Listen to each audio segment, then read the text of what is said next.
ಕೇಂದ್ರ ಸರ್ಕಾರಿ ನೌಕರರು ಆರ್ಎಸ್ಎಸ್ ಶಾಖೆಗಳಿಗೆ ಹೋಗಬಹುದು ಅಂತ ಹೇಳಿದೆ ಕೇಂದ್ರ ಸರ್ಕಾರ. ಕೇಂದ್ರ ಸರ್ಕಾರದ ಯಾವುದೇ ನೌಕರ ಆರ್ಎಸ್ಎಸ್ನ ಶಾಖೆಗಳಿಗೆ ಹೋಗಬಹುದಾ ಅಂತ ಕೇಳಿದ್ರೆ ಹೋಗಿ ಅಂತ ಹೇಳ್ತು ಕೇಂದ್ರ ಸರ್ಕಾರ. ಇದು ಸಾಕಷ್ಟು ವಿವಾದಕ್ಕೆ ಇದೀಗ ಎಡೆ ಮಾಡಿಕೊಡ್ತಾ ಇದೆ. ಅನೇಕರು ಹೇಳ್ತಾ ಇದ್ದಾರೆ, ಹಾಗಾದರೆ ಎಲ್ಲ ಸಂಘಗಳಿಗೂ ಕೂಡ ಕೇಂದ್ರ ಸರ್ಕಾರದ ನೌಕರರು ಹೋಗುವಂತೆ ಆದೇಶ ಮಾಡಿ ನೋಡೋಣ ಅಂತ.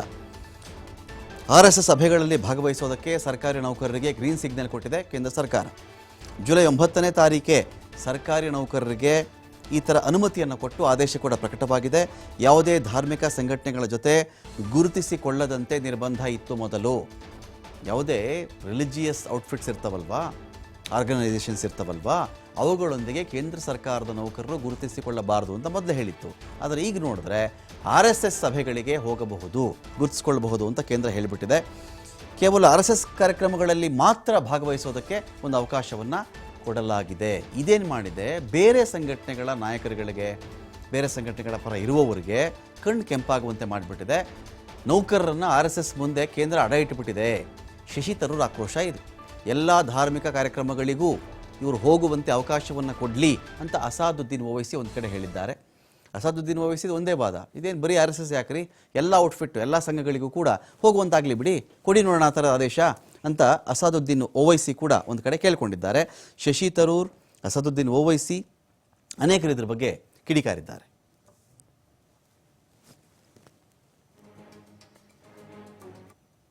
RSS पर महात्मा गांधी के कत्ल के बाद सरदार पटेल ने और नेहरू की हुकूमत ने उन पर बैन लगाया.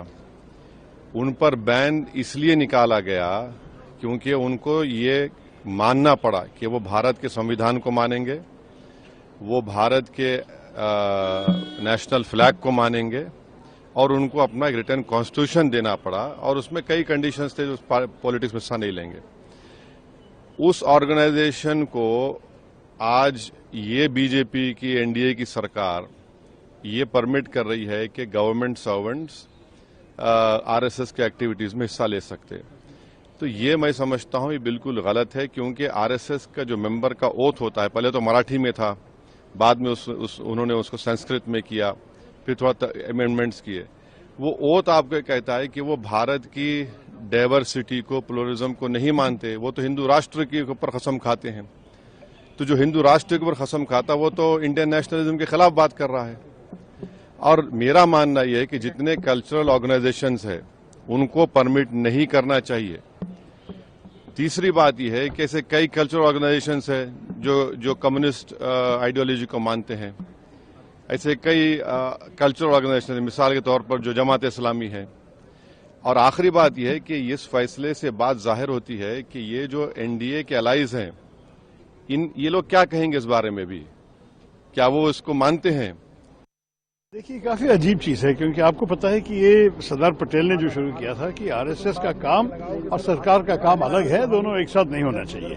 और आपको ये भी मालूम है कि ये सब करने के बाद नरेंद्र मोदी जी की सरकार 10 साल से ये रूल को बदला नहीं. तो अब क्यों बदल रहे हैं? इसका मतलब क्या है कि सरकारी लोग को कुछ और लॉयल्टी के साथ काम करना है या सिर्फ देश के लिए काम करना है?